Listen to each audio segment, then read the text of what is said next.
And also, another thing that gives you a lot of confidence, man, is that I can't speak enough about Jesse, my how impressed I am with Jesse in the second half adjustments. Now, I will say within that, it's dangerous to get into bad deep holes, right?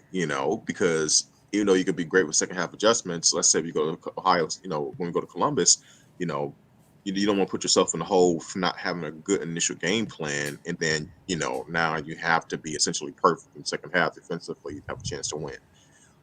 So and that's one thing I would like to see Michigan get better at. They gotta clean, not get off to such slow starts. That is one thing I would say about this team is that they tend to get off to slow starts at times, and fortunately they've been talented enough compared to their opponents where they've been able to overcome that.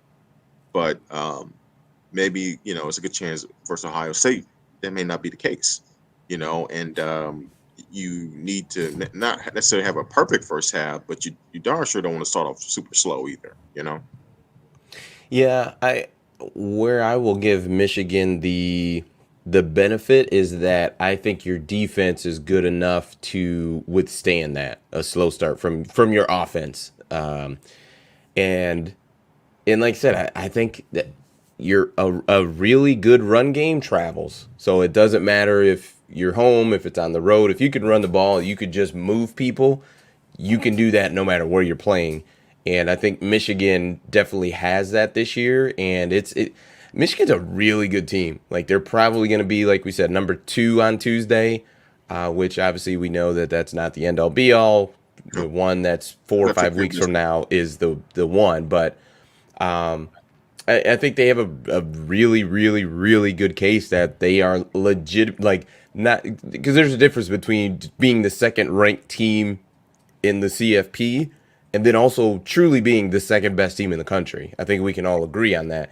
I think Michigan has a legitimate argument that they are the second best team in the country.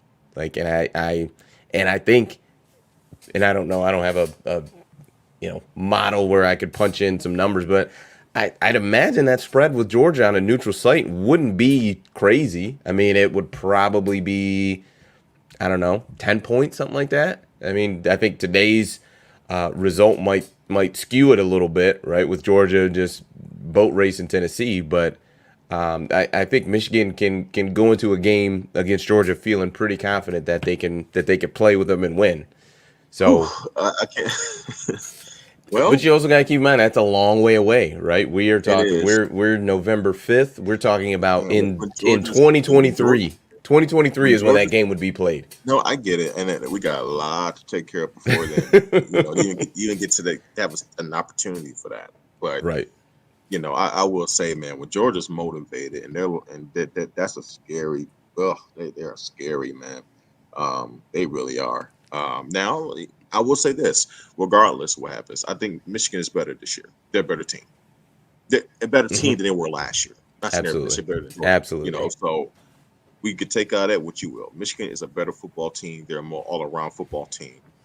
They're a deeper football team than they were last year. So, you know, all things are on the table. All things are on the table. I think Georgia is shown today they are clearly the best team. And everybody else, I think, has a good chance to get them. But Georgia's number one, and Michigan, uh, Ohio State. Um, you know, yes, you can throw TCU in there. I don't feel like that. But if you want to throw TCU in there, whatever. Um, they're one of those teams where it's like, no, they have a legitimate chance to take care of business. So um, I don't know. It remains to be seen, man. You know. Oh, overall, look, you turned a. It's funny this. You turned a very troubling first half to a dominant win. Um, and you did it very quickly. And it was a sign of a team of what great teams are able to do. Like, you don't want to be in this situation, but what great teams are able to do sometimes is turn on that switch. You don't want to get in the habit of doing that, but turn on that switch and quickly you're able to show like, man. And I text this to you. When they scored that first drive of the second half, and then Barrett got the pick. I was like, yeah, they're about to take Rutgers' breath right now. all the breath that they had left, they're about to take it right now. I mean, you come on and think about this. I think it was 91 seconds. Like it was like, think about if you're a Rutgers player, you literally go into halftime, great atmosphere, you're up 17-14, start off the second half. They go down there, Michigan goes down, scores, and you takes the lead. Literally, you get the ball right up as soon as you start your offensive drive, and then Michigan goes up 28-17, and 90 seconds into the third quarter, you're down 11 points to the number 5 team in the country. It's like, okay, yeah, they just took their breath, and that's what Michigan's been able to do. They've been able to crush team souls throughout the year, impose their will, and they did it today, man. And they have they have all the signs of just a very very good football team. They're balanced. They have pretty good depth. Um, they're versatile.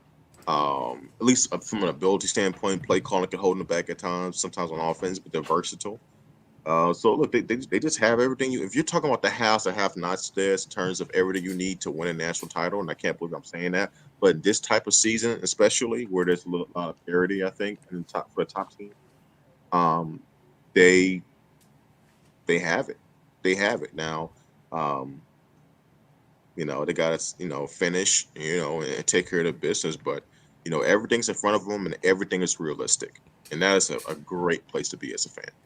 I feel like where you are right now is you're feeling the same way you did in 2018, and you're just trying Mm. to tiptoe. You're afraid of it. Don't be afraid of it.